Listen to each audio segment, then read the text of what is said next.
New at 10 tonight, we're learning more on a tragic story out of Red Bay, Alabama. A baby died earlier this year.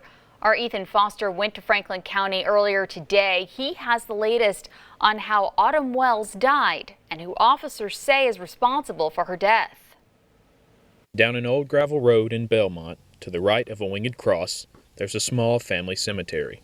There you'll find the grave of 4-month-old Autumn Wells.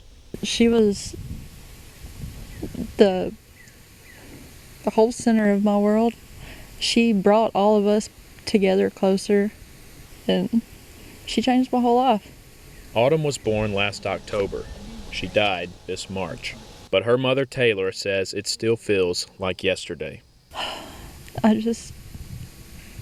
Everything seems very pointless. Like, I get up and I go to work, and before, everything I did was for her.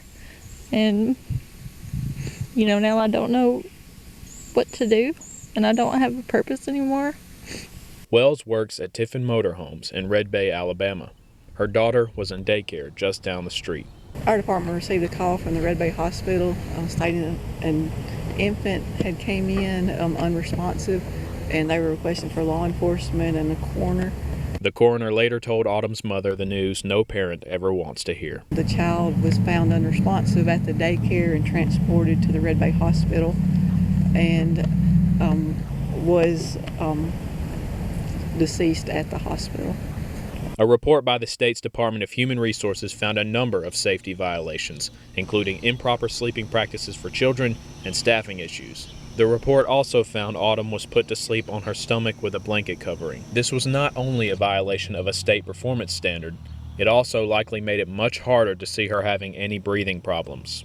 The State Department of Human Resources adds employees initially lied to Red Bay Police about how Autumn was put to sleep. Red Bay Police arrested the owner of the daycare, 3 former employees, and a parent of a former employee. They've since been indicted by a Franklin County grand jury.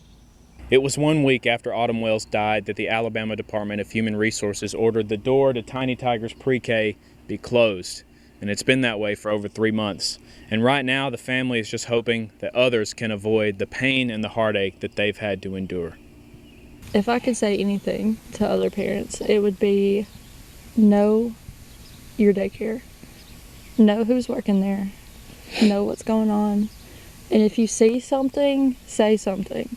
If it's your own child, if it's somebody else's child, don't worry about being embarrassed. Don't worry about being wrong, because who knows? This whole situation could be different if somebody had said something.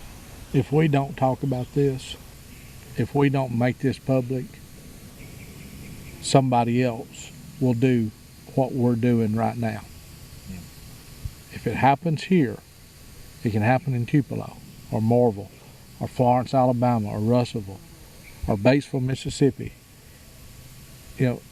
We have to let people know. In Red Bay, Alabama, Ethan Foster, WTVA 9 News.